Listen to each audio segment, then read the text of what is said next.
নমস্কার, আমি দিয়তিমা। আমার চ্যানেলে তোমাদের সবাইকে স্বাগত। কেমন আছো সবাই এই শীত মরশুমে? শীত মরশুম বললাম কারণ খুব বেশি যে ঠান্ডা পড়েছে তেমনটাও নয়, আবার খুব বেশি যে গরম পড়েছে সেটাও নয়, ওই মাঝামাঝি আর কি। তবে শীত মরশুম মানেই আমরা যেটা সবার আগে আমাদের মনে আসে তা হলো ক্রিসমাস ইভ। এক ঝাঁক তারা, আলো, সান্টাক্লজ, কত রকমের গিফটস, আরও কত কি। তবে বাঙালি বোধহয় সবার আগে নাম লেখায় অন্য একটা বিষয়। কি বিষয়? পিকনিক। যেটা ছাড়া বাঙালির ক্রিসমাস যেন ভাবাই যায় না, তাই তো? হ্যাঁ, প্রত্যেক বছর হয়তো সম্ভব হয় না, তবে কোনো না কোনো বছর ক্রিসমাসে পিকনিক যায়নি এমন বাঙালি পাওয়া বোধহয় একেবারেই দুষ্প্রাপ্য।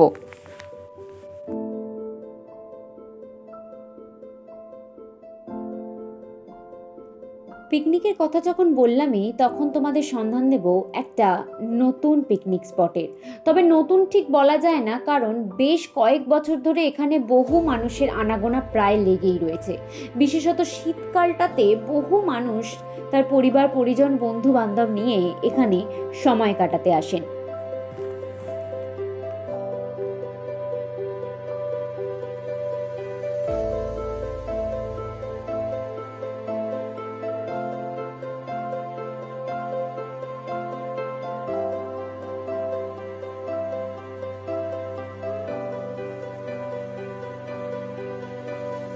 প্রত্যেকটা স্পটের পাশে না বেশ সুন্দর করে বাউন্ডারি দেওয়া আছে।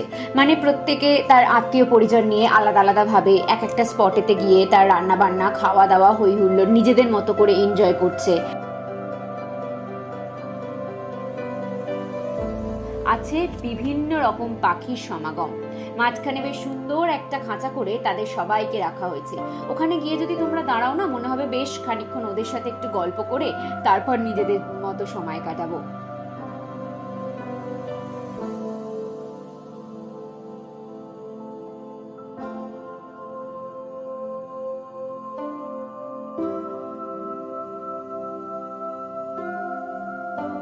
আজকালকার দিনে তো এত বড় বড় গাছ দেখাই যায় না বলতে গেলে, চারিদিকে গাছ কেটে যা অবস্থা। কিন্তু এখানে এনারা যে এত সুন্দরভাবে এই গাছগুলোর যত্ন করছেন, বড় করছেন না, দেখলে সত্যি ভালো লাগে। মাথা উঁচু করে দাঁড়িয়ে আছে গাছগুলো, হরেক রকমের গাছ আছে। আর সব থেকে কি সুন্দর জানো আরো একটা জিনিস, গাছের পাশে পাশে যখন সুন্দর করে আলো দেওয়া আছে, সেই আলোগুলো যখন সন্ধে হলেই জ্বালিয়ে দিচ্ছে, দারুণ দেখতে লাগছে কিন্তু। তোমরাও একদিন এসো, এখানে ঘুরে যাও, নিজেদের মতো করে সময় কাটাও, আনন্দ করো, মেতে ওঠো। কারণ শীতকালে তো পিকনিক করতেই হবে, সে যে কোনো একটা দিন হতেই পারে। পুরো পার্কটা ঘুরে দেখতে কিন্তু বেশ খানিকটা সময় লাগবে। বেশ খানিকটা বলবো না, অনেকটাই সময় লাগবে, কারণ এত বড় জায়গা নিয়ে পার্কটা তৈরি করা হয়েছে না। এ প্রান্ত থেকে ও প্রান্ত ঘুরতে গেলে প্রায় একটা গোটা দিন লেগে যাবে বলতে গেলে।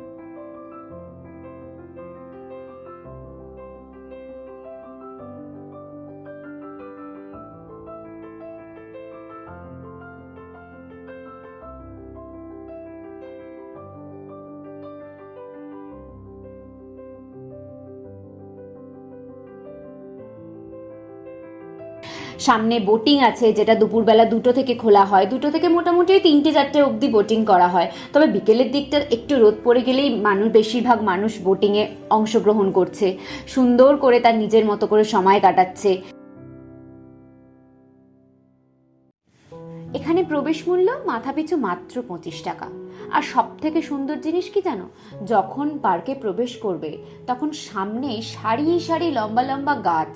ঠিক কিরকম বলো তো, অনেকটা সেই দার্জিলিংয়ের সেই বড় বড় পাইন গাছগুলো যেরকম দাঁড়িয়ে থাকে না, অনেকটা সেই রকম ফিলিংস আসবে।